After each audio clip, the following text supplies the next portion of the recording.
Welcome back to another weather forecasting discussion. My name is Morgan J. Folt. This afternoon, we are going to be talking about the potential for some severe weather in the southern states, as well as possibly the effect of a nor'easter all the way up the east coast.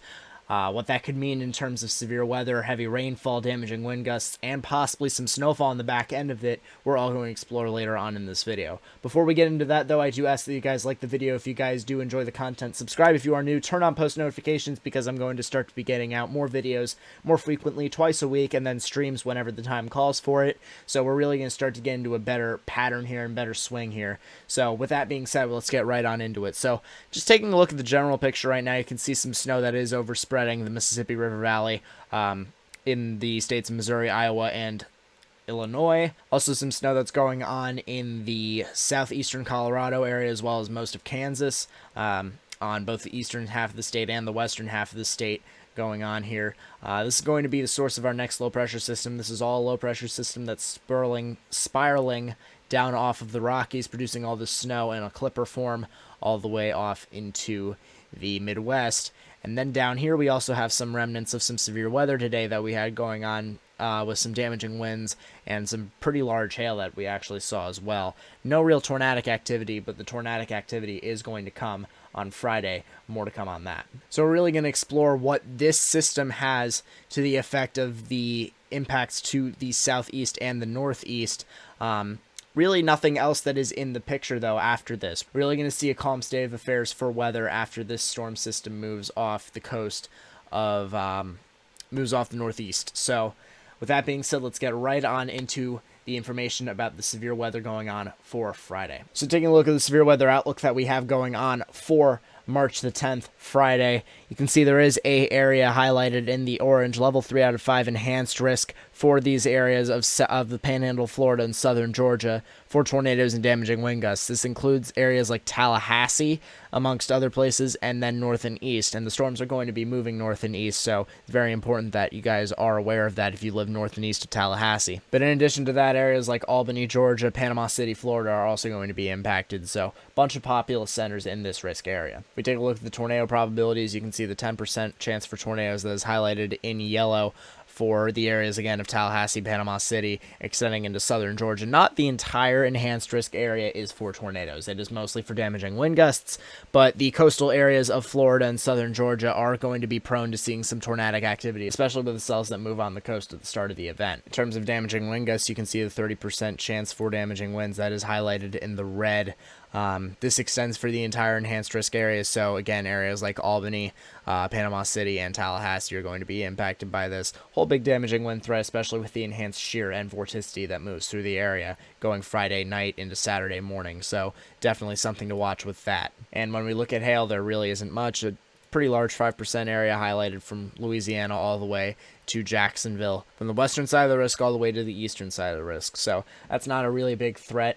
With that being said, let's move right into the in-depth analysis on what we really could be expecting coming Friday and Saturday morning. So taking a look at temperatures for the general vicinity of the area that is going to be getting severe weather on Friday, you can see the temperatures during the day heat up fairly nicely. You get into the low 70s for most of southern Georgia. You can even get into the mid 70s if you're on the coastal areas of Florida.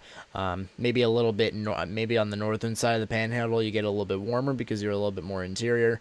But fairly temperate for the late winter time in this area. As you get into the later night hours, you can see that the temperatures really stay the same, which really is indicative of a cold front, and in fact there is one that is extending north to south, or rather northeast to southwest more so, with a warm front extending all the way up onto the other side of the system, with the low pressure being centered here. So your severe weather threat is really going to be in this area that is experiencing the higher surface temperatures. That's where your greatest instability is going to be, and this is a very fail-prone threat. This is a late night threat. You could just see a lot of damaging winds out of this. The tornado threat could entirely die in total, but we're going to take it as if there is still big potential for tornadoes, and indeed there is a 10% chance of tornadoes as highlighted by the SPC. So definitely something to note if you guys are in these areas, regardless of the time of day in which this is occurring. Taking a look at the dew points at this time frame, and again about 3 a.m.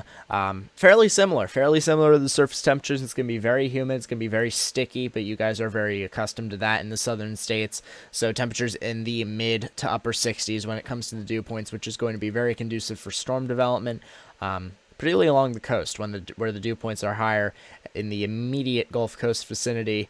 As you get further to the north, they start to go down slightly, but you can see the 60s extend all the way out into the Carolinas and those general areas. When we take a look at the timing of all of the severe thunderstorms, you can see that during the afternoon we get to see some thunderstorm development over southern Georgia, but that really isn't what we're talking about. As you get later into the night, you start to see some more discrete storm modes as they come onto the shore from the Gulf of Mexico, and that's really going to be where the tornado threat lies. So as you push later on, you can see a few discrete cells that do form over southern Florida, pushing off towards the north and east, going to pose a tornado threat as well as a significant damaging, well, not significant, but widespread damaging wind threat in the vicinity of these storms. Taking a look at the Cape on the HRRR, it's fairly underdone. You can see about 500 joules per kilogram at surface Cape in southern Georgia and about 700 at the coast, which is probably a little bit low from what we're going to be expecting. If we take a look at a model like, say, the NAM the NAM 3 kilometer here, you can see it's a bit higher in those general areas. So you can see just over 1,000 for most of southern Georgia and even a little bit higher in the immediate coastal areas. So the HRRR is definitely an outlier with this. There really isn't going to be the need for a whole lot of Cape, though. 1,000 Cape will probably get it done, given the shear and helicity that will exist over that area associated with the low-pressure system and the enhanced vorticity. So, more to come on that right now. Taking a look just at that storm relative helicity, you can see overnight as the night progresses, the helicity values get higher in some of these areas. So about 3 a.m., you're seeing values in the 300s. Isolated in some spots, but fairly widespread in others. So you can see particularly the eastern half of all of this, where there will likely be more of a damaging wind threat than a tornado threat. The helicity values are quite high. So very gusty winds are supposed to be expected from these storms, regardless of their mode, regardless of whether or not they produce a tornado.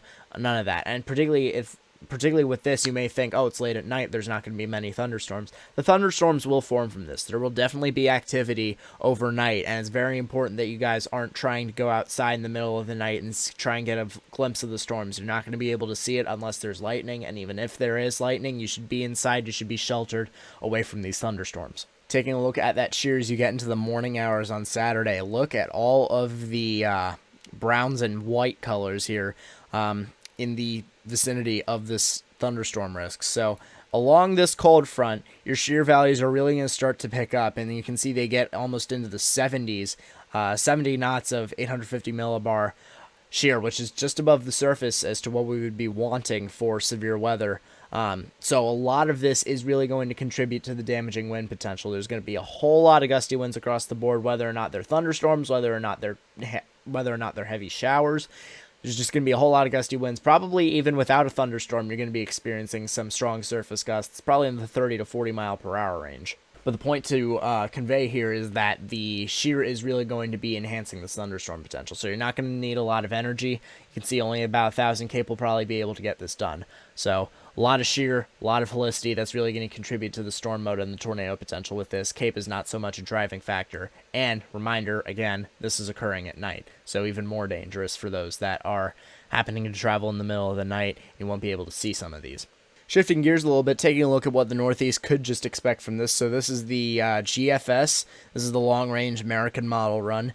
Again, times are at the top left in Eastern Standard Time. So as we push off into the evening on Friday, some rain starts to overspread the region surrounding the Northeast. Maybe in the Mid-Atlantic you're getting some rain. Particularly further west, though, you are getting a lot of snow. Behind this cold front, it's going to be very cold, and there is going to be some moisture available for some snow activity here. So just taking a look at this, you can see by 7 a.m. on Saturday, you're getting a whole lot of rain overspreading most of the East Coast all the way up through the Vermont and New Hampshire areas. So a lot of heavy rain up and down the coast, going to produce some very heavy rainfall in some areas. With this, you could end up seeing some localized flooding of small creeks and streams, possibly some urban areas, drainage as well.